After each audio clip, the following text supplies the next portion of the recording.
بسم اللہ الرحمن الرحیم الحمد للہ رب العالمین الحمد للہ کما ہوا اہلہ اللہم صلی علی محمد وآل محمد وبلغ بایمانی اکمل الایمان۔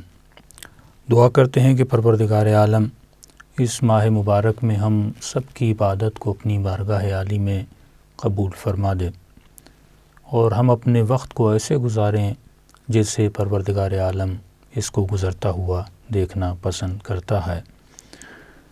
شرح دعائے مکارم الاخلاق ہم نے پچھلی نشست میں بیان کیا کہ امام فرماتے ہیں بلغ ایمانی باکمل الایمان، اے خدا میرے ایمان کو زیادہ سے زیادہ بنا، کامل سے کامل تر بنا۔ ہم نے مختلف ایمان کے حوالے سے عقیدوں کو بیان کیا تھا کہ کچھ عقیدہ یہ تھا کہ ایمان کے لیے بس عقیدے کا ہونا ضروری ہے، اگر عمل نہ بھی ہو تو ہم اس انسان کو مومن کامل کہہ سکتے ہیں۔ کچھ کا عقیدہ یہ تھا کہ ایمان جو ہے اس میں عقیدہ بھی ہو اور عقیدے کے ساتھ اس میں اگر عمل میں تھوڑی بھی کوتاہی ہے خوارج کے عقیدے کے مطابق، وہ انسان ایمان کی کمپلیٹ دائرے سے نکل جاتا ہے اور یہاں تک کہہ دیا کہ اس کا قتل کرنا بھی جائز ہے۔ لیکن ہم نے چھٹے امام جعفر صادق علیہ السلام کا فرمان بیان کیا کہ امام فرماتے ہیں کہ ایمان کے لیے 3 چیزیں ضروری ہیں۔ اس انسان کو ہم مومن کامل کہہ سکتے ہیں جس کے وجود میں یہ 3 چیزیں موجود ہوں۔ پہلی چیز ہم نے بیان کی کہ اس کے وجود میں اعتقاد قلبی ہونا چاہیے، یعنی قلباً ایک چیز پہ اعتقاد رکھے۔ دوسرا اقرار و باللسان، زبان سے بھی اس عقیدے کا اظہار کرے۔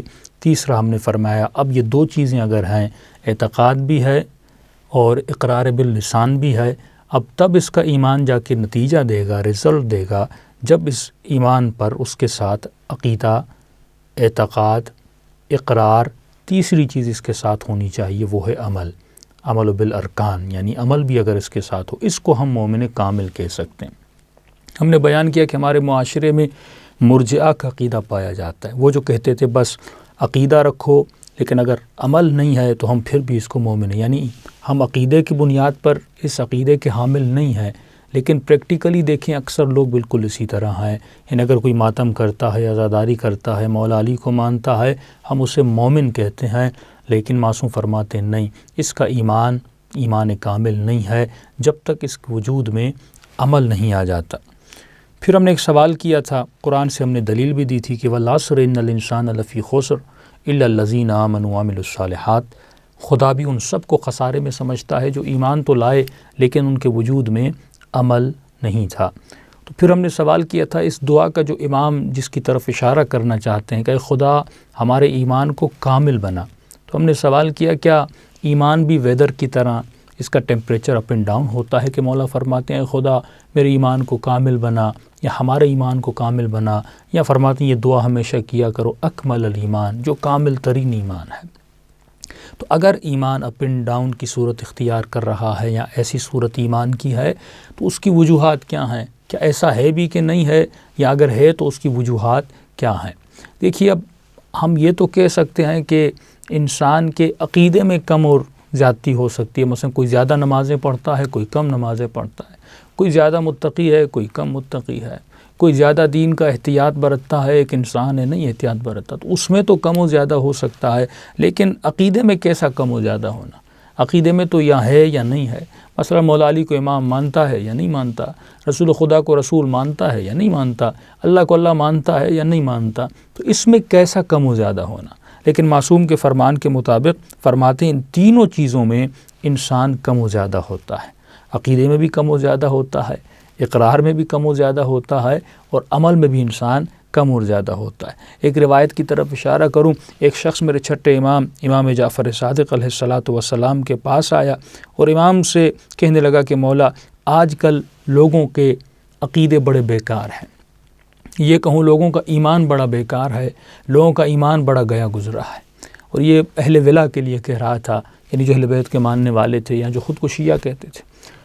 تو امام نے فرمایا کبھی بھی ایسے مت کہا کرو کہ لوگوں کا ایمان گیا گزرا ہے۔ مطلب یہ تھا کہ اپنی نگاہ سے یہ کہنا چاہتا تھا مولا یہ لوگ ان کا ایمان گیا گزرا ہے تو گویا یہ جہنمی ہے۔ آج ہمارے معاشرے میں یہ وبا پائی جاتی ہے، ہم جسمانی بیماریوں کو تو وبا کہتے ہیں، یہ بھی ایک وبا ہے۔ ہمارے معاشرے میں بھی یہ وبا پائی جاتی ہے کہ ہم مثلاً اگر میں بہت نظریاتی ہوں تو میں دوسرے کو کہتا ہوں اس کا ایمان، یہ تو شیعہ ہے ہی نہیں، گویا یہ کہنا چاہتا ہوں یہ تو جہنمی ہے۔ دوسری طرف جو دوسرے ہیں وہ ان کو کہتے ہیں کہ نہیں، یعنی آج ہم نے جنت اور جہنم کا سرٹیفکیٹ بانٹنا شروع کر دیا ہے۔ کوئی کسی کو جنت کا سرٹیفکیٹ دے رہا ہے، کوئی کسی کو جہنم کا سرٹیفکیٹ دے رہا ہے۔ حالانکہ معصوم فرماتے تمہیں حق نہیں کسی کو سرٹیفکیٹ دو، یہ کہو کہ یہ گئے گزرے ہیں، یہ بگڑے ہوئے ہیں، ان کا ایمان تو بالکل بیکار ہے، اور کہنا چاہتا تھا مولا گویا یہ تو جہنمی ہے، یہ تو مستحق عذاب ہے۔ امام فرماتے ہیں کبھی بھی کسی کو ایسا نہ کہا کرو۔ ہاں تم یہ تو کہہ سکتے ہو، مثلاً اگر کوئی گنہگار ہے اس کو امر بالمعروف کرو، اچھائی کی دعوت دو، برائی سے اس کو دور رکھنے کی تجویز دو، لیکن تم کبھی بھی یہ نہیں کہہ سکتے کہ وہ مومن ہی نہیں ہے، وہ ایمان سے گیا گزرا ہے، کیونکہ پہلے ہم نے یہ بات بیان کی کہ مومن کامل اسے کہتے ہیں جس میں تینوں چیزیں ہوں۔ لیکن یہاں پر معصوم اس کو اشارہ کر فرماتے تمہیں حق نہیں، یہ رائٹ ہم تمہیں نہیں دیتے کہ تم کسی کو یہ کہو کہ وہ مومن نہیں، کس کی وجہ سے؟ اس کے عمل کی وجہ سے۔ اب معصوم اسے تھوڑا سا جھجھوڑتے ہیں۔ امام فرماتے یہ بتا تم جب اس کو جج کر رہے ہو کس بنیاد پہ کر رہے ہو؟ اپنے عمل کی بنیاد پہ کر رہے ہو۔ مثلاً تم نماز پڑھتے ہو، تم حج کرتے ہو، تم زکوٰۃ دیتے ہو، اب ایک شخص کو دیکھتے ہو وہ نماز مثلاً نہیں پڑھتا، یا کاہل ہے، یا سستی کرتا ہے، یا حج مثلاً واجب ہو گیا حج پہ نہیں جا رہا، خمس نہیں دے رہا، مختلف عبادات پہ عمل نہیں کر رہا، لہٰذا تم یہ کہتے ہو کہ وہ کیا ہے، مومن نہیں ہے، یا کہتے ہو کہ گیا گزرا ہے، بگڑا ہوا ہے اور یہ جہنم ہے۔ فرماتے تم اپنے مطابق اسے جج کر رہے ہو۔ فرمایا اگر ہم اس طرح جج کرنا شروع کر دیں، ہم اپنی عبادات کو دیکھیں پھر تیری عبادت کو دیکھیں، تم بھی ہمارے سامنے کچھ بھی نہیں ہو۔ یا یہ اس طرح ہے کہ اگر کوئی یونیورسٹی کا professor, P H D holder جو استاد ہے، وہ اگر بیچلر کے اسٹوڈنٹ کو دیکھے تو وہ اس کے مقابلے میں جاہل ہیں۔ اگر ایک بیچلر پڑھنے والا کسی 7ویں 8ویں کو دیکھے تو وہ اس کے علم کے مقابلے میں بہت کم ہے۔ اگر میٹرک پاس کسی 4 کلاس کے بچے کو دیکھے وہ اس کے مقابلے میں کم ہے۔ تو اب یہاں امام اس کو ایک تشبیہ دے کے سمجھانا چاہتے ہیں۔ امام فرماتے دیکھو ایمان جو ہے وہ سیڑھی کی طرح ہے۔ اب یہاں سے ہماری گفتگو کا اصل آغاز ہو رہا ہے اور اس کو سمجھنے کی کوشش کیجیے۔ امام فرماتے ہیں ایمان کی مثال سیڑھی کی طرح ہے، آہستہ آہستہ لوگ اوپر جاتے ہیں۔ امام فرماتے ہیں اگر تو 5ویں سیڑھی پر کھڑا ہے اور جو تمہیں بے عمل نظر آ رہا ہے وہ شاید پہلی سیڑھی پر کھڑا ہے، اور فرماتے ہیں یہ تم یقین سے کیسے کہہ سکتے ہو وہ جو آج پہلی سیڑھی پر ہے کل وہ 5ویں پہ نہ ہو، کل وہ 9ویں پہ نہ ہو، اور اس کے بالعکس اگر تو آج 5ویں سیڑھی پر ہے یہ یقین سے کیسے کہہ سکتا ہے کہ کل تو پہلی سیڑھی پر نہیں آ جائے گا۔ تو ایمان امام فرماتے اس طرح ہے، اس کے مراتب ہوتے ہیں، یہ پلکان کی طرح ہے، یہ سیڑھی کی طرح ہے، اسٹیپ بائی اسٹیپ لوگ آگے جاتے ہیں، اور کسی کا ایمان زیادہ ہوتا ہے، کسی کا ایمان کم ہوتا ہے۔ تو امام فرماتے ہیں کبھی بھی کسی کو ایسے مت کہا کرو۔ اور یہاں تک امام نے فرما دی، امام فرماتے ہیں ایمان کہ اسٹیپ اس طرح ہے کہ کبھی کبھی انسان ایمان کی اس منزل پہ آ جاتا ہے، اس قدر بڑی منزل پہ آ جاتا ہے، یہ مثال امام فرماتے ہیں اس منزل تک انسان آ جاتا ہے اگر اس انسان کے بدن کے ٹکڑے ٹکڑے بھی کیے جائیں، فرماتے ہیں وہ ذرہ برابر اپنے ایمان سے پیچھے نہیں ہٹتا۔ اگر اس کے بدن کو، یہ الفاظ ہیں حدیث کے، اگر اس کے بدن کو قینچی سے یا کلہاڑی سے، فرماتے اگر ٹکڑے ٹکڑے بھی کر دیا جائے، اس کے وجود میں نہ لرزہ آتا ہے نہ وہ ایک قدم اپنے ایمان سے پیچھے ہٹتا ہے۔ اور یہ آپ اسلام میں، تاریخ اسلام میں دیکھ سکتے ہیں۔ دیکھیے مثلا جناب سلمان فارسی ایمان کے 10ویں درجے پر تھے۔ کیا سلمان ہمیشہ ایمان کے 10ویں درجے پر تھے؟ نہیں، ایک دن تھا جب سلمان مجوسی تھے اور آتش پرست تھے، اس وقت سلمان کا ایمان کچھ بھی نہیں تھا، لیکن صحبت اختیار کرنے کے بعد، اہل بیت کی صحبت، رسول خدا کی صحبت اور اختیار کرنے کے بعد، اس صحبت پر عمل کرنے کے بعد، ان کے فرامین پہ عمل کرنے کے بعد، آپ دیکھتے اس کا ایمان 10ویں درجے پر چلا جاتا ہے۔ اسی طرح جناب ابو ذر غفاری جو ایمان کے 9ویں درجے پر تھے، ایک دن تھا جو عرب کے ایک عام چرواہے تھے اور بت پرست تھے، لیکن آہستہ کوشش کرنے کے بعد جناب ابو ذر غفاری ایمان کے 9ویں درجے پر آ جاتے ہیں۔ اسی طرح جناب مقداد کو آپ دیکھتے ہیں، وہ ایمان کے مختلف مراتب پر تھے۔ تو اس کا مطلب یہ نہیں کہ انسان جو ایمان کے نچلے درجے پر ہے وہ اوپر جا نہیں سکتا، یہ مراتب ہیں، تم کبھی بھی کسی کو یہ نہیں کہہ سکتے وہ جہنمی ہے۔ ہاں یہ ہے، تم اسے امر بالمعروف کر سکتے ہو اگر وہ گناہوں میں مبتلا ہے، تم اسے سمجھا سکتے ہو اگر وہ برائیوں میں مبتلا ہے۔ امام فرماتے ہیں اب ایمان کا ایک درجہ جو اعلیٰ ترین درجہ ہے وہ یہ ہے کہ انسان کے بدن کے ٹکڑے ٹکڑے بھی ہو جائیں، لیکن وہ انسان ایمان سے پیچھے نہیں ہٹتا۔ اس کی مثالیں آپ کو تاریخ میں ملتی ہیں۔ مولا علی علیہ السلام کا مہینہ بھی ہے، اور ان کو اسی مہینے میں شب 19 ضرب لگی، 20 کی رات اور 21 کے دن مولا علی کا انتقال ہوا۔ فرماتے ہیں کہ مولا علی کو گھر لایا گیا اور زہر اتنا بدن میں پھیل چکا تھا کہ مولا کی طبیعت بہت ناساز تھی۔ تو امام نے فرمایا، حسن میرے لال، لوگ مجھ سے ملنا چاہتے ہیں اور اپنے امام سے ملاقات کرنا چاہتے ہیں۔ حسن، اب گھر کے دروازوں کو بند کرنے کی ضرورت نہیں ہے، دروازے کھول دو، کیونکہ میں بس ایک دن کا مہمان ہوں، جسے آنا ہے مجھ سے ملے۔ تو لوگوں نے ہجوم لایا مولا علی کے گھر میں، اور اصحاب مولا کے بستر کے سرہانے بیٹھے تھے اور زار و قطار ہو رہے تھے۔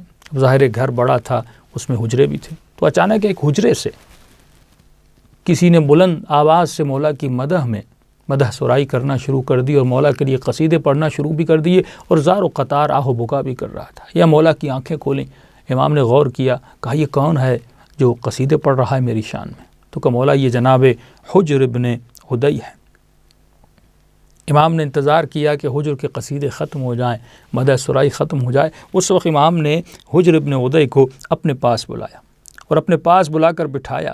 فرمایا، حجر، اس وقت جو محسوس کر رہے ہو، غور کیجئے گا، اس وقت جو محسوس کر رہے ہو علی کے لیے، جو محبت، جو ولا علی کے دل میں محسوس کر رہے ہو، کیونکہ حجر اس وقت کوئی تکلیف تجھے نہیں ہے میری مدیح سرائی کرنے میں، اس وقت جو محسوس کر رہے ہو، حجر یہ بتا، اگر کل کوئی ایسا دن آ جائے اور تجھے کہا جائے کہ علی سے اظہار براءت کرو، علی کو برا بھلا کہو، علی کی ولایت سے ہاتھ دھو لو، تو حجر اس وقت بھی کیا میرے لیے اسی طرح مدیح سرائی کرو گے؟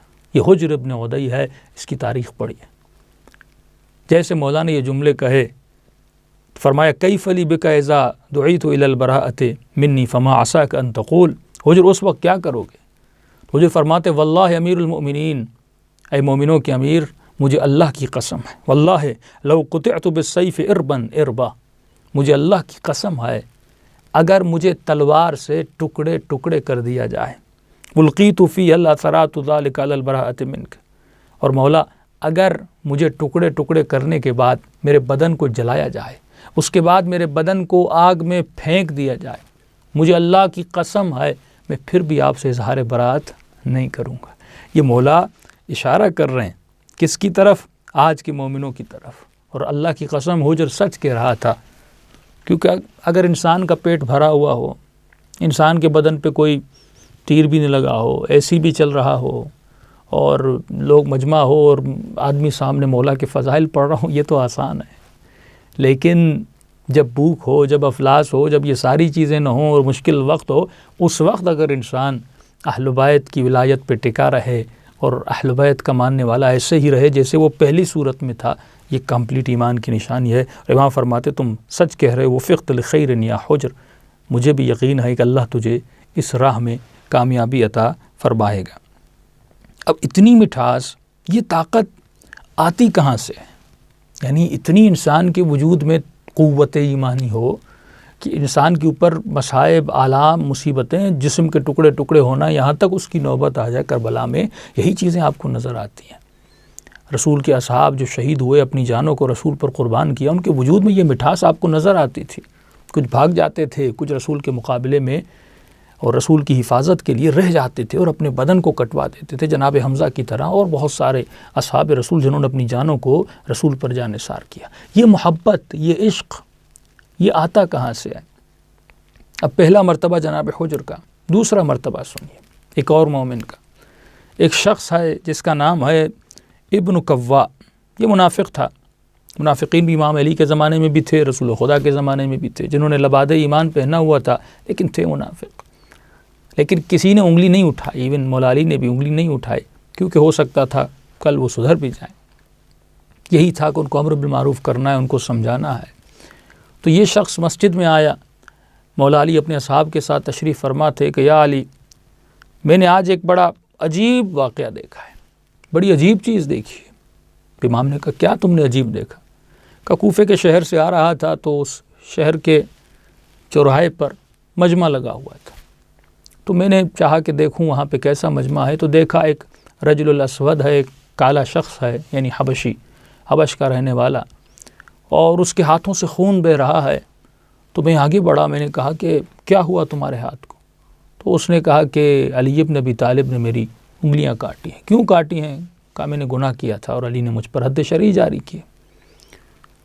تو اس کے باوجود وہ مدیحہ سرائی کر رہا تھا آپ کی شان میں، وہ قصیدے پڑھ رہا تھا۔ اس ایک کلپ میں اتنی گنجائش نہیں میں اس کے قصیدے کے جملے آپ کی خدمت میں بیان کروں، لیکن بہت پیارے جملے ہیں جو مولا علی کی شان میں پڑھ رہا تھا کہ قال قطع یمینی سید الوصیین، میرے ہاتھوں کو کس نے کاٹا؟ سید الوصیین وقائد غر المحجلین وأولى الناس بالمؤمنين علي بن أبي طالب إمام الهدى وزوج فاطمة الزهراء ابنة محمد المصطفى وأبو الحسن المجتبى وأبو الحسين المرتضى السابق إلى الجنات النعيم مصادم الأبطال المنتقم من جهال مؤتي الزكاة منيع الصيانة من حاشم القمقام ابن عم رسول الهادي الرشاد والناطق بالسداد شجاع مكي۔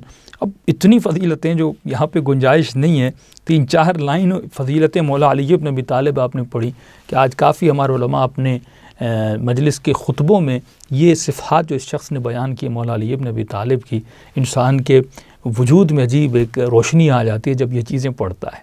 یعنی آپ غور کریں کہ آج اگر ہم کسی کو جس میں غلطی بھی ہے، عیب بھی ہے، اسے ہم امر بالمعروف کریں، اپنے لیے بھی نہیں، اللہ کی خاطر، یعنی اگر کوئی بے نمازی ہو، اسے کہیں بے نمازی ہو، یا ان میں مثلا کسی کے چہرے پہ کالک لگی ہوئی ہے اور آپ کہیں آپ کا چہرہ کالا ہے، تو لوگ ناراض ہو جاتے ہیں۔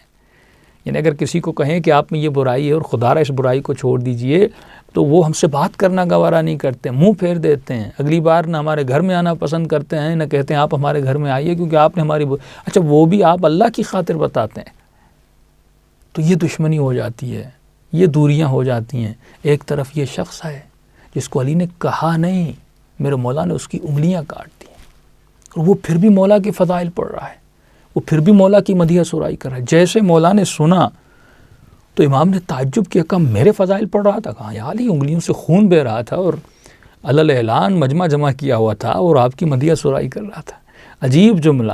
امام علی مولا حسن کو مخاطب فرماتے ہیں ہاتھ عمک الاسود، اے حسن جا اپنے چچا کو لے کر آ، وہ شخص جس نے گناہ کیے تھے، وہ شخص جس نے چوری کی تھی، اب اگر وہ ایمان کے اس مقام پر ہے کہ ہاتھ کاٹنے کے بعد بھی فضیلت علی بن ابی طالب حد جاری ہو گئی، اور یہ ملتا ہے کہ جب مولا کے پاس آیا تو اس نے کہا تھا طہرنی علی بن ابی طالب، اے مولا مجھے پاک کر دو۔ تو امام نے فرمایا کس چیز سے پاک کروں؟ اس نے کہا کہ میں نے چوری کی ہے۔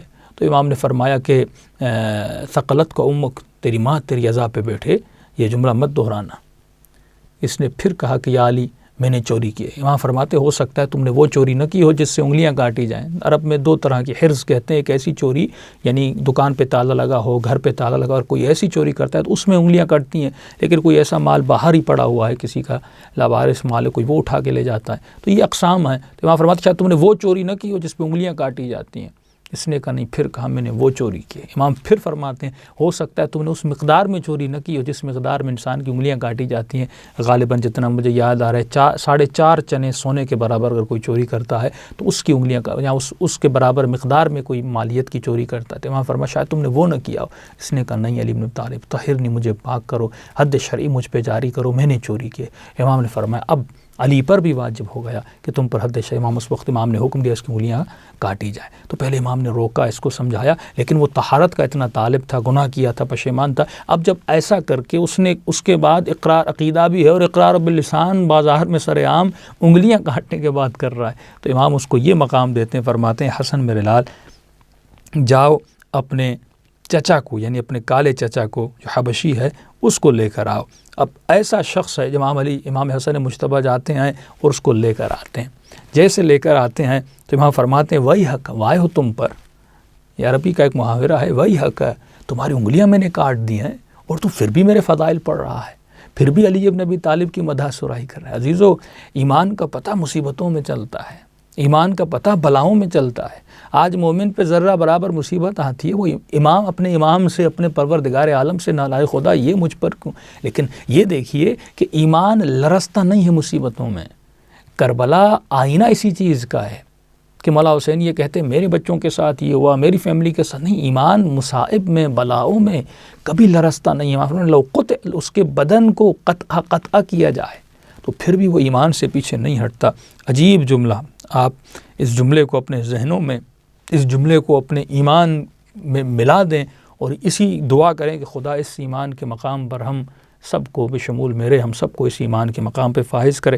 امام نے فرمایا وہی حق ہے، تو میرے مناقب پڑھ رہا ہے جبکہ میں نے تمہاری انگلیوں کے کاٹنے کا حکم دیا. تو فرماتا ہے امیر المومنین یا مولا ہی، اے میرے مولا، اے میرے سید، اے میرے آقا، میں کیسے آپ کے فضائل نہ پڑھوں. قد خالط حبک دمی و لحمی، آپ کی محبت میرے خون میں، آپ کی محبت میرے گوشت میں ملی ہوئی ہے.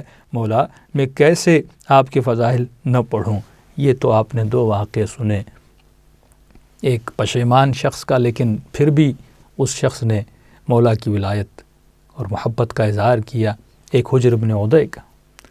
لیکن انسان کا وجود لرز جاتا ہے، انسان کا وجود کانپ جاتا ہے جب انسان دیکھتا ہے کہ جو لوگ ایمان کے اعلیٰ ترین درجے پر تھے لیکن وہ پھر گر کس طرح جاتے ہیں، جن کے لیے کسی نے تصور اور گمان بھی نہ کیا کہ یہ نمازی، یہ عبادت گزار، یہ مستجاب الدعویٰ، کہ یہ بھی ایمان سے اتنا گر سکتا ہے. لیکن ہاں عزیزان محترم، قرآن پڑھیے، لرزہ دینے والے واقعات قرآن میں موجود ہیں. بلعام باعور جو مستجاب الدعویٰ تھا، عجیب بات ہے، یعنی دعا کرتا تھا، اس کی دعا رد نہیں ہوتی تھی.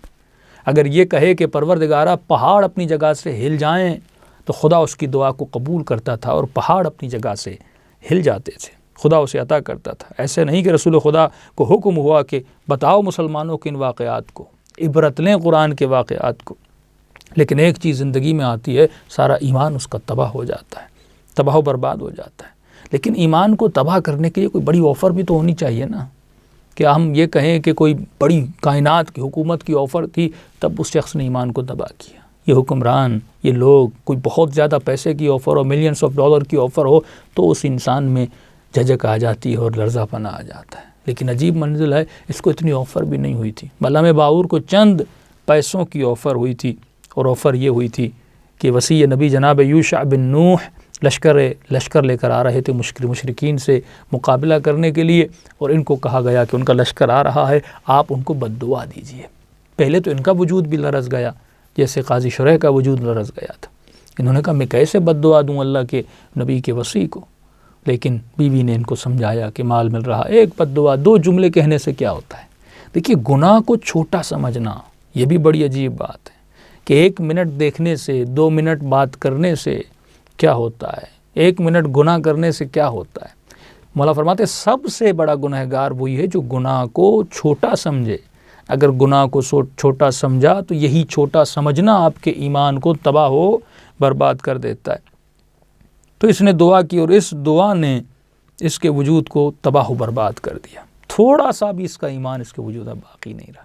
ایک خطا، اولئک حبطت اعمالہم، جب انسان گناہ کرتے، آگ ہے نا، آپ بڑا گلستان بنا دیں لیکن یہ آگ اس کو راکھ بنا دیتی ہے، کچھ بھی نہیں بچتا. تو جو زبان دعائے خدا کرتی تھی، اس زبان نے جب بد دعا دی، وہ بھی اللہ کے نبی کے وصی کو، تو آپ نے دیکھا ایمان تباہ ہو گیا. جس زبان مستجاب الدعویٰ تھی، خدا جس زبان کی عزت کرتا تھا، خدا جس زبان کا احترام کرتا تھا، اب اس زبان کے لیے خدا کیا کہہ رہا ہے. فَمَثَلُهُ كَمَثَلِ الْكَلْبِ إِن تَحْمِلْ عَلَيْهِ يَلْحَثْ أَوْ تَتْرُكْهُ يَلْحَثْ. سورہ اعراف کی آیت ہے. خدا اس زبان کو کتے کی زبان کی مثال دے رہا ہے. جو زبان مستجاب الدعویٰ تھی، جس کی مثالیں دی جاتی تھیں، اب خدا کہہ رہا ہے اس کی زبان لمبی ہے، ایسی لمبی ہے جس طرح کتا یہ زبان اپنے منہ سے نکالتا ہے. جو زبان ذکر خدا کیا کرتی تھی، اب وہ زبان کتے کی زبان بن گئی. وَاتْلُ عَلَيْهِمْ نَبَأَ الَّذِي آتَيْنَاهُ آيَاتِنَا فَانْسَلَخَ مِنْهَا فَأَتْبَعَهُ الشَّيْطَانُ فَكَانَ مِنَ الْغَاوِينَ. ایسے ہی خدا نہیں کہتا کہ یہ قصے پڑھو، اس میں عزیز و عبرتیں ہیں. قرآن صرف کہانی بتانے کی کتاب اور دل کو بہلانے والی کتاب نہیں ہے کہ جسٹ آپ کو جیسے آپ دوسری ناولز پڑھتے. نہیں، اس میں قصے زیادہ طولانی بھی نہیں ہوتے، اور جو خدا بیان کرتا ہے اس کے حرف حرف میں کیا ہوتی ہے، عبرت ہوتی ہے. اب یہاں پر لفظ استعمال ہوا، وہ لفظ ہے انسلخ. انسلخ کا مطلب کیا ہے انسلخ کا مطلب یہ ہے یعنی اچانک انسان ایک چیز میں چھپا ہوا ہے اور شیطان نے اچانک اس کو اس چیز سے نکال دیا. اب شیطان بھی تو جانتا ہے نا کہ آپ کے اندر کیا ہے اور آپ کے باہر کیا ہے. اب اسی انسلخ کو آپ سمجھیں گے تو آپ کو پتہ چلے گا یہ انسان گمراہ ہوا تو کیوں ہوا.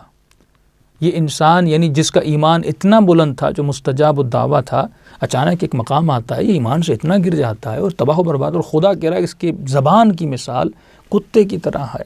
تو اس کو سمجھنے کی ضرورت ہے.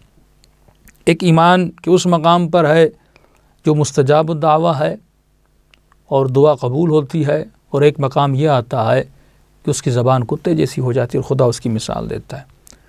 اور ایک طرف جناب حجر ابن عدی ہیں جو بت پرست تھے لیکن بعد میں مومن بنے. تو اصل ایک پوائنٹ اب یہاں پہ غور کرنے کی توجہ ہے. ایمان صرف لانا ضروری نہیں ہے. اس کی ابتدا بت پرست تھا. مثلا بہت سارے ایسے لوگ تھے جو اصحاب رسول بھی تھے لیکن پہلے بت پرست بھی تھے، خدا نخواستہ زنا بھی کرتے ہوں گے، شراب بھی پیتے ہوں گے، لیکن ایمان لایا، اب یہ مومن بن گئے.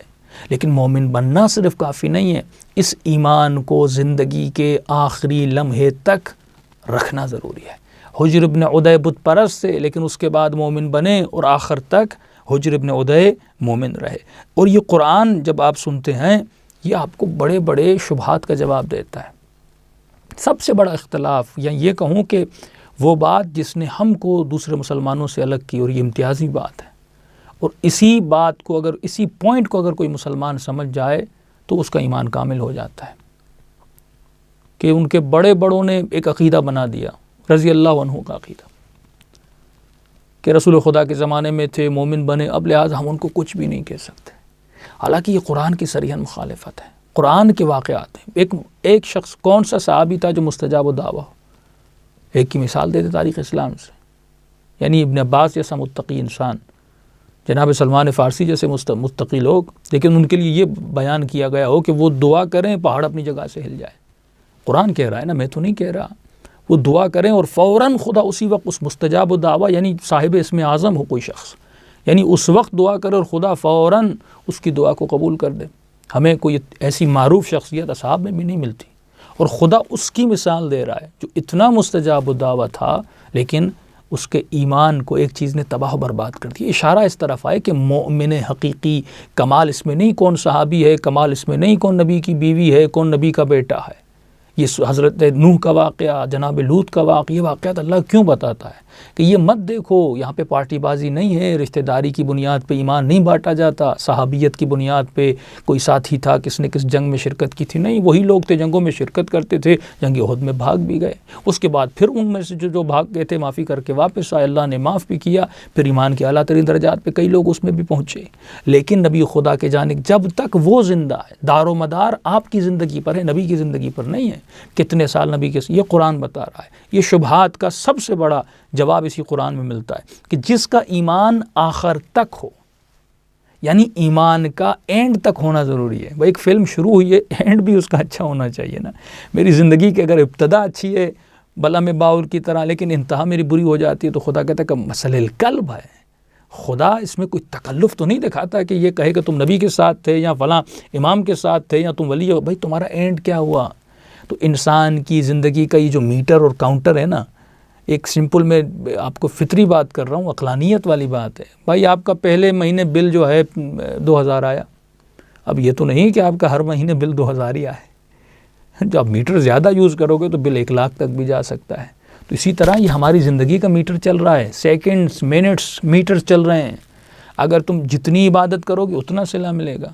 اب اگر نبی خدا کے جانے کے بعد کوئی شخص گمراہ ہو جاتا ہے، یہاں تک یہ حجر ابن عدی کو قتل کس نے کیا یہ مسلمان نہیں سمجھ پا رہا. صحابی نبی ہے، صحابی علی ہے، جس کے ایمان کے لیے یعنی اہل سنت کی بڑی سی بڑی کتاب. آپ یہ دیکھیں شخصیت حجر ابن عدی کے بارے میں قول اصحاب، قول تبع تابعی، ان کی بڑی بڑی کتابوں کو علماء حجر کے بارے میں کہتے تھے رجل متقی.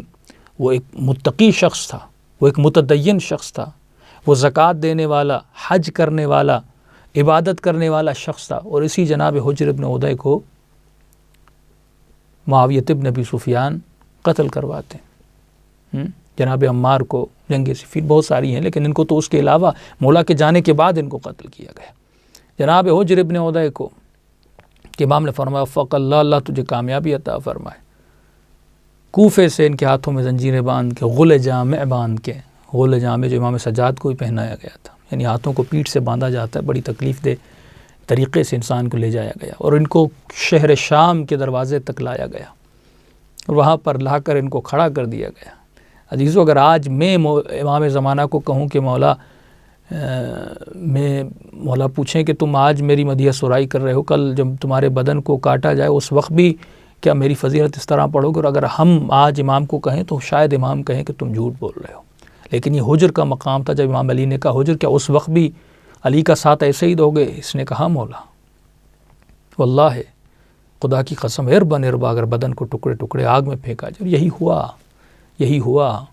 حجر کو کہا کہ حجر، یہ تیرا کفن، یہ تیری قبر ہے، یہ تلوار ہے، علی سے براءت کا اظہار کرو، کہو کہ علی کے ساتھ نہیں ہو، علی کو برا بلا کہو۔ حجر نے کہا کاٹنا ہے تو کاٹ دو، میں علی کے خلاف ایک لفظ بھی نہیں بولوں گا، امام المتقین کے خلاف لفظ بولوں؟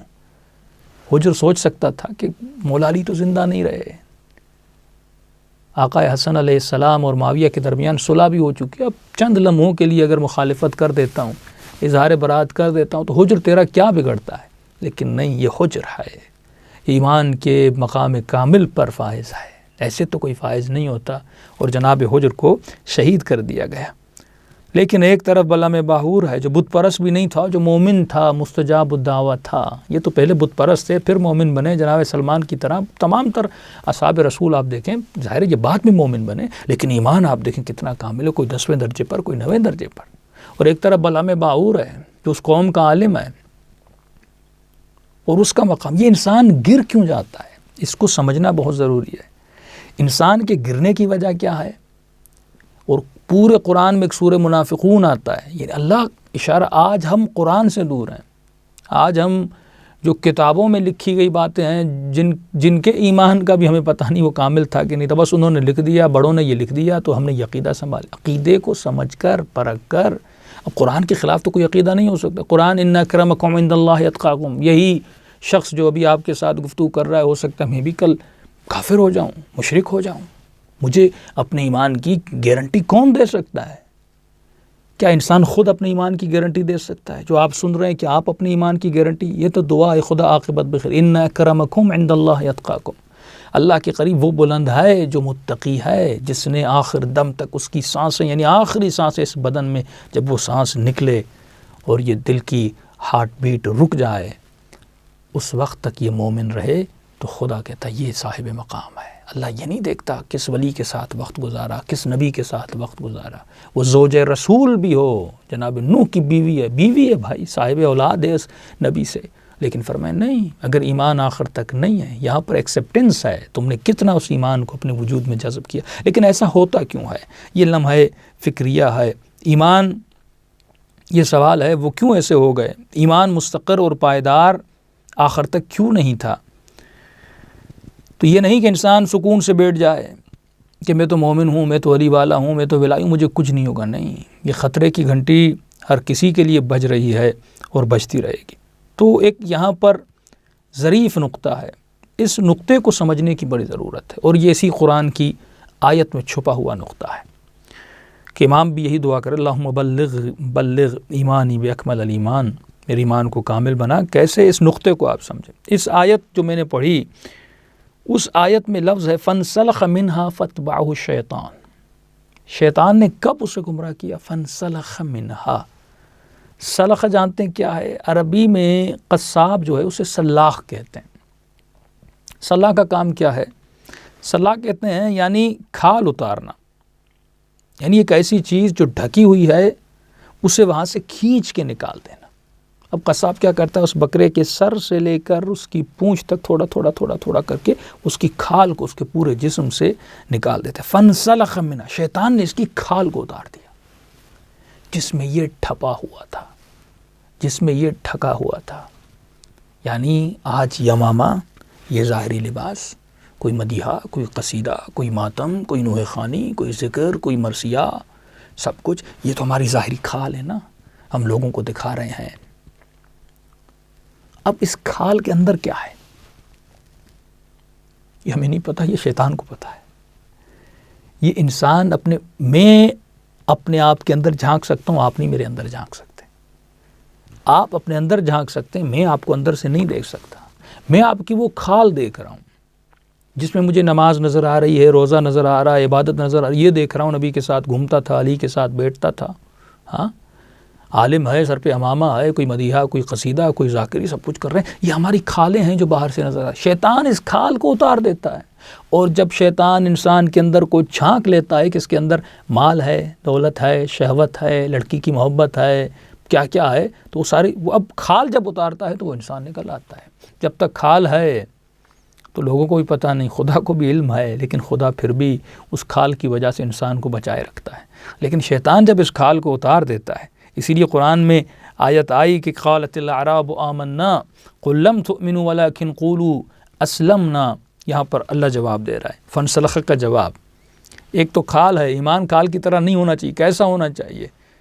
وَلَمَّا يَدْخُلِ الْإِيمَانُ فِي قُلُوبِكُمْ، یہ عرب جب تمہارے پاس آتا ہے، بس عرب میں سب ہیں، مولا علی بھی ہیں، اصحاب رسول بھی ہیں، سب ہیں، سارے عرب ہیں، تو یہ اشارہ سب کے لیے ہے کہ اے مومن جو 1400 سال کے بعد دیکھ رہے ہو، اب وہ علی ابن ابی طالب کو دیکھنا ہے، حسن مجتبیٰ کو دیکھنا ہے، میں تفریق نہیں کر رہا، کسی بھی صحابی کو دیکھنا ہے، یہ دیکھو اس کا ایمان آخر تک کیا تھا۔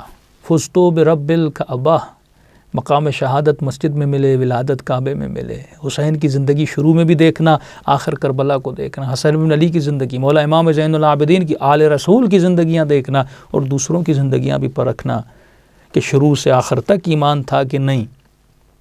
قالت الاعراب، یہ کہتے ہیں ہم مومن ہوئے، لیکن کہنا نہیں تم اسلام لائے ہو۔ کیوں اسلام لائے اور مومن یہ یدخل الایمان فی قلوبکم، اب اس ایمان نے جڑیں نہیں پکڑیں۔ اسلام یعنی یہ ایمان سلاخی ایمان ہے، یہ کھال والا قشری ایمان ہے، ظاہری ایمان ہے، ابھی تک اس ایمان نے جڑیں قطعاً نہیں پکڑی۔ تو جب ایمان جڑ نہ پکڑ سکے تب تک وہ ایمان کامل نہیں ہے۔ دیکھیے اب یہ آپ اخروٹ لیتے ہیں نا، اوپر کھال ہوتی ہے، آپ اس کے دانے کو اندر سے نکالتے ہیں، بادام ہے، مغز ہے نا، اس کے بادام کو اس کے کھال کے اندر سے نکالتے ہیں، اندر کیا ہے یہ خدا دیکھنا چاہتے ہیں۔ باہر تو کسی کی کھال ایمان والی مومن والی ہو سکتی ہے، لیکن اندر کیا ہے؟ تو ایمان کی جڑیں جب تک دل کی تہ تک مضبوط نہ ہو، اور یہ جھانک کر دیکھو تمہاری جڑیں مضبوط ہے کہ نہیں ہے۔ اچھا یہ پتہ کیسے چلے گا ایمان کی نشانی کیا ہے؟ جب انسان تنہائی میں جاتا ہے، جب انسان پر فقر آتا ہے، اس حال میں انسان اپنی صلاحیتوں کو پرکھ سکتا ہے کہ واقعاً میرا ایمان کامل ہے کہ نہیں ہے، واقعاً میرے ایمان میں وہ جڑیں مضبوط ہیں کہ نہیں۔ جب میں مصائب میں آتا ہوں، خوشی میں پیسہ بھی ہے، دولت بھی ہے، اچھی جاب بھی ہے، اچھا گھر بھی ہے، اب پتہ نہیں چلے گا آپ کو، لیکن جب انسان فقر و فاقہ میں آتا ہے، مصائب اور بلاؤں میں مبتلا ہوتا ہے، تب انسان کو پتہ چلتا ہے۔ ہو سکتا ہے کہ کبھی آپ کو آپ کے ایمان کی وجہ سے ٹوکا جائے۔ آج ہیں ایسے مومنین اور روایات میں ملتا ہے جو اپنے عقیدے پر، شریعت الہی پر پابند ہیں، ٹکے ہوئے ہیں اور رکے ہوئے ہیں، لوگ ان کا مذاق اڑاتے ہیں، اپنے رشتہ دار مذاق اڑاتے ہیں۔ کوئی خاتون پردے دار ہے اور اپنے حجاب کا خیال کرتی ہے، اور وہ پورا فیملی اور پورا خاندان اگر بے حجاب ہے تو اسے کہتے ہیں کہ تم پرانی سوچ رکھنے والی عورت ہو، اس زمانے میں یہ حجاب کیسا، اس زمانے میں یہ نقاب کیسا، اس زمانے میں اتنا متقی بننا کیسا۔ تو کبھی کبھی تو اپنے بھی دھتکار دیتے ہیں، سب چھوڑ دیتے ہیں، لیکن اس وقت اگر انسان کی امید پروردگار عالم کی طرف رہے کہ میں نے پچھلے نشست میں عرض کیا تھا کہ جو اللہ کے پاس ہے وہ باق ہے، جو ہمارے پاس ہے وہ ختم ہونے والی چیز ہے، تو اس وقت انسان کو پتہ چلتا ہے کہ جب سارے لوگ جا رہے ہیں مولا حسین کے مقابلے میں، جب سارے لوگ شام کے امیر کے پاس جا رہے ہیں، لیکن اس وقت ایک حجر ہے جو اپنے بدن کو کٹوا بھی رہا ہے اور اس کی ولایت میں ثبات بھی ہے۔ اور یہ کب آئے؟ جب اس غلام کی جب مولا نے انگلیاں کاٹیں، تو یہ مقام تب ہے جب خالت لحمی و دمی، جب انسان کے ایمان میں، خون میں، گوشت میں ولایت اہل بیت مل جائے۔ اب یہاں پہ ایک سوال ہے، ہم کیا کریں اس ایمان کے لیے؟ ہم نے وجوہات بیان کی کہ یہ 3 مثالیں بیان کی۔ حجر ابن عدی تھے، وہ غلام تھا جس کا ایمان اتنا مضبوط تھا۔ 2 مراتب تھے، ایک ایسا شخص تھا جو پہلے بت پرست بھی نہیں تھا، مومن تھا، لیکن اس کے ایمان کو شیطان نے نکال دیا، فانسلخ، اس لفظ کو یاد رکھیں، یعنی ایمان قشری ظاہری کھال والا ایمان نہ ہو، انسان کا ایمان جڑ پکڑنے والا ایمان ہو، قلوب تک آ جائے۔ قرآن کی آیت ہے یدخل الایمان فی قلوبکم۔ لیکن اب ہم کریں کیا؟ یہ تو ہم نے اسباب اور وجوہات اور مثالیں بیان کی، اب انسان کیا کرے کہ ایمان کے اس درجے پر فائز ہو جائے؟ یہ کتاب ہے تحفۃ العقول، میزان الحکمہ، دونوں کتابیں انشاءاللہ حوالے بھی آپ کو دکھائے جائیں گے اسکرین پہ۔ اس میں حضرت عیسیٰ کا فرمان ہے، حضرت عیسیٰ کے کافی فرامین ہے علیہ الصلاۃ والسلام۔ فرماتے ہیں بحق اقول لکم ان الزرع لا يصلح الا بالماء والتراب كذلك الایمان لا يصلح الا بالعلم والعقل۔ فرماتے ہیں کہ میں ایک نصیحت کروں اور حق اور صحیح نصیحت کروں۔ فرمایا سچ کہتے ہیں کہ جو کھیتی باڑی ہے، کھیتی باڑی تب تک فصل میں نہیں بدلتی۔ مثلا کوئی چیز، ایک دانہ ہے، آپ اس سے پودا چاہتے ہیں، اس کے خوشے نکالنا چاہتے ہیں، یہ کبھی تک دانہ پروان تک نہیں چڑھے گا دو چیزیں اگر نہ ہو۔ غور کیجیے گا، ایک فصل کی صلاح ہے، ایک ایمان کی صلاح ہے۔ صلاح اب یہاں پہ یصلح، صلاح کا مطلب یعنی وہ ایک دانہ تو ہے، لیکن وہ دانہ شاخیں کب پکڑتا ہے، وہ پروان کب چڑھتا ہے؟ جب نکلے گا، کھلے گا، پھولے گا تو تب پروان کب چڑھتا ہے؟ جب اس میں دو چیزیں ہوں، اس میں ماء ہو، پانی ہو، وہ تراب۔ جب تک یہ دو چیزیں نہ ہوں، دنیا کی کوئی فصل، کوئی شخص آباد کاری نہیں کر سکتا۔ ایک مٹی کا ہونا ضروری ہے، ایک پانی کا ہونا ضروری ہے۔ مٹی وہ آپ کا بیس اور بنیاد ہے، پانی کیا ہے اب یہ آپ کو پتہ چلے گا۔ فرماتے ہیں بالکل اس طرح کذالک الایمان، یہ جو ایمان ہے یہ بھی صلاح نہیں پاتا، یہ جو ایمان ہے یہ بھی پروان نہیں چڑھتا اگر اس میں دو چیزیں نہ ہوں۔ کون سی چیزیں نہ ہوں؟ فرماتے ہیں بالعلم والعمل، اگر اس ایمان میں علم نہ ہو۔ علم یہاں پر مراد ہے اگر اس میں بصیرت نہ ہو۔ ایک مرتبہ میں پھر کہہ رہا ہوں، اگر یہ کلپ کوئی غیر شیعہ سن رہا ہے، میں اس کے لیے عرض کر رہا ہوں، شیعوں کے لیے بھی عرض کر رہا ہوں، اگر انسان کے ایمان میں جو عقیدہ ہے اس میں بصیرت نہ ہو، ہاں میرے بڑوں نے، میرے بابوں نے کہہ دیا اور میں نے اسے مان لیا، میں نے پہچانا نہیں، میں نے پرکھا نہیں، میں کس راستے پہ چل رہا ہوں، میں کہاں پہ قدم رکھ رہا ہوں، کیا اس میں سوچ بھی ہے کہ نہیں، یا نہیں میں تقلیدی عقیدے بنا بنا کے صدیوں سے جو چلتے آ رہے ہیں، ہاں 1000 سال کچھ لوگوں نے کہہ دیا اور کتاب میں لکھ دی، میں انہی کی تقلید میں چلتا ہوا آ رہا ہوں۔ نہیں، جب تک پرکھو گے نہیں، بصیرت نہیں ہوگی۔ اس کی مثال آپ کو اس طرح دوں، دیکھیے اگر ایک شخص ہے اور فرماتے ہیں اگر کوئی بصیر، صاحب بصیرت ہو جائے، اس کو اب دھوکہ دینا مشکل ہے۔ شیطان دھوکہ دیتا ہے نا، آپ کو ایک چیز دکھا کے ایک چیز لیتا ہے، یعنی پیسے کے عوض میں بلعم باعور سے اس کی تمام تر ایمان لے لیا، رے کی حکومت کے عوض میں ابن سعد کا سارا ایمان لے لیا، سکوں کے عوض میں قاضی شرح کا ایمان لے لیا۔ یہی رسول خدا کے بعد حکمرانوں کے ساتھ ہوا، دولت کے عوض میں، مال کے عوض میں، عورتوں کے عوض میں، مختلف چیزوں کے عوض میں شیطان ان کا ایمان لیتا گیا، جس کی طرف مسلمان غور ہی نہیں کرتا۔ شیطان کسی کا دوست نہیں ہے میرے عزیز، وہ نہ شیعہ کا دوست ہے نہ سنی کا دوست ہے، وہ کسی انسان کا دوست نہیں ہے۔ شیطان کا کام یہی ہے آپ کو بھٹکانا۔ بڑے سے بڑا حضرت ابراہیم، حضرت عیسیٰ کو، حضرت اسماعیل کو لے کر جاتے ہیں تو وہاں پر بھی شیطان آتا ہے، حضرت اسماعیل کو کہتا ہو سکتا ہے تمہارے باپ کا یہ خواب ہے۔ تو آپ یہ اللہ مثالیں کیوں دے رہا ہے؟ یعنی شیطان جو بالکل وی آئی پی شخص ہے، دنیا میں تو ہو سکتا ہے کسی کو کسی وی آئی پی سے ملنے نہ دیا جائے، لیکن شیطان سے کوئی روک تھام نہیں ہے، وہ آتا ہے۔ یہ اللہ مثالیں دے رہا ہے کہ دیکھو یہ جب انبیاء کے پاس جا رہا ہے، جب حالانکہ وہ خود کہہ چکا عباد المخلصین ہے، پتا بھی ہے اسے کہ میں نے گمراہ نہیں کر سکتا، پھر بھی جا رہا ہے۔ ہم کس کھیت کی مولی ہیں؟ ہاں تو شیطان کہ ہمیں گمراہ نہیں کر سکتا۔ اب اس کی جب بصیرت آتی ہے تو پھر وہ شیطان کے دھوکے میں نہیں آتا۔ بصیرت کیا؟ مثال کے طور پہ ایک سونے کا سکہ ہے، ایک بینا شخص کو جس کی آنکھیں سالم ہیں، اس کے ہاتھ میں سکہ ہو، وہ سونار کے پاس جائے گا، قبلہ بتائیے یہ سکہ صحیح ہے یا غلط ہے، سونار دیکھے گا، پرکھے کہے گا نہیں یہ پیور گولڈ ہے۔ اب جب اس بینا یعنی دیکھنے والے شخص کو یقین ہو گیا یہ سونا پیور ہے، وہ اس سونے کو ایسے ہی ہاتھ میں رکھے گا، وہ اپنی جیب میں چھپا کے رکھے گا، بار بار چیک کرے گا کہ وہ سونا گر تو نہیں گیا اپنی جگہ پہ، گھر میں جائے گا ایسی جگہ پہ چھپا کے رکھے گا کوئی ڈھونڈ بھی نہ سکے، کیونکہ اس میں بصیرت آ گئی کہ یہ سونا ہے، وہ اس کی قیمت کو جان چکا کہ یہ سونا ہے، اب اس سونے کو وہ کبھی گنوائے گا نہیں۔ لیکن یہی سونا کسی نابینا انسان کو دے دیں اور اسے بولیں بھائی میں تمہیں سونا دے رہا ہوں، اب کیونکہ بصیرت نہیں نا، بصیرت بصر آنکھ کو کہتے ہیں، بصیرت داخلی بصیرت عقلی، بصیرت فکری، یہ تو ظاہری اشیاء کو ہم دیکھ رہے ہیں نا.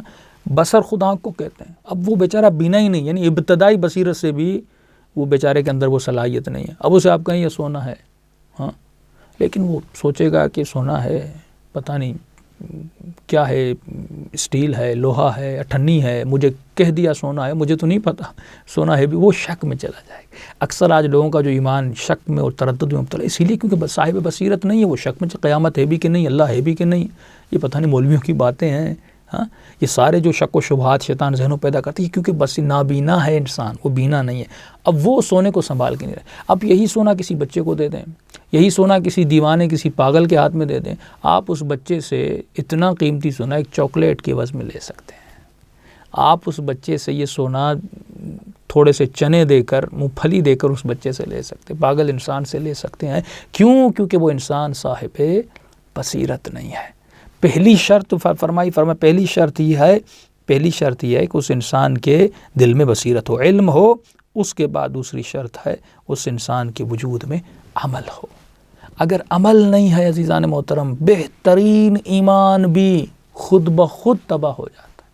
اگر آج کا جوان یہ کہ مولانا اب تو جوان ہے، اب تو کر دیں، بڑھاپے میں ہم جا کے عمل کریں گے، نہیں میرے عزیز. اس کی اور آپ کو مثال دوں تاکہ یہ مثالیں ذہنوں میں بیٹھ جاتی ہیں. مثال کے طور پہ آپ نے اپنی گاڑی کے لیے، جن کے پاس گاڑیاں ہیں وہ بہتر سمجھ سکتے ہیں، آپ نے اپنی گاڑی کے لیے بالکل مہنگی سے مہنگی نیو سے نیو بیٹری لی اور وہ آپ نے اپنی گاڑی پہ لگا لی، ٹھیک ہے، اور آپ نے گاڑی کو گھر پہ کھڑا کر دیا. 6 مہینے کے بعد آپ نے دوست کو کہا یہ بھائی ہم سیر کے لیے چلتے ہیں، لمبی سیر کے لیے چلتے ہیں، ہاں کشمیر وادی جنت ہے اس کی سیر کے لیے چلتے ہیں. اور گاڑی پہ بیٹھے اور آپ نے اسٹارٹ کیا تو وہ جو وادی جنت کی سیر یہ گاڑی نہیں کرائے گی. اور آپ غصہ ہو گئے کہ بھائی میں نے نئی بیٹری لگائی تھی، بالکل نیو فریش بیٹری میں نے اپنی گاڑی پہ لگائی تھی. فریش سے فریش، نیو سے نیو بیٹری بھی گاڑی پر ہو لیکن یہ گاڑی اسٹارٹ نہیں ہوگی. اور اس کے بعد آپ کہیں کہ نہیں اب اس کو فوراً ابھی چلنا ہے، نہیں، جب تک یہ بیٹری چارج نہ ہو. یہ چارج اس کا عمل ہے. جب وہ عمل ہوتا ہے تو بیٹری چارج ہوتی ہے. اب جتنا عمل ہوگا، 5 منٹ کے لیے چارج کریں گے 5 منٹ چلے گی، 1 گھنٹے کے لیے چارج کریں گے 1 گھنٹے چلے گی. تو جتنا یہ گاڑی چلے گی اتنی یہ بیٹری چارج ہوگی. تو بہترین سے بہتر، یہ بیٹری کو آپ نے ختم نہیں کیا، ٹھیک ہے نا، آپ نے ضعف کھڑا کر دیا، آپ نے نئی بیٹری لگا کے گاڑی کو کھڑا کر دیا. یہ بیٹری خود اپنی چارج کو کھا لیتی. ایمان میں اگر عمل نہ ہو، یہ ایمان خود کو اندر سے کھوکھلا کر دیتا ہے، یہ اندر سے کھانے لگتا ہے، یہ اس پورے ایمان کو کھوکھلا کر کے اس کو ختم کر دیتا ہے. اور آج کا جوان یہ کہے کہ مولانا بڑھاپے میں جا کے عمل کر کے، نہیں میرا عزیز، یہ 40 سال 30 سال جب تم عمل نہیں کرو گے اندر سے کھوکھلے ہو جاؤ گے. یہ ماہ مبارک عمل کا کیوں، اس ماہ مبارک میں بیٹری کو چارج کرو اور اتنا چارج کرو کم از کم اگلے رمضان تک چلے. یہ چارج ہونے کا مہینہ، یہ خود کو بوسٹ کرنے کا مہینہ ہے. کس کے ذریعے سے؟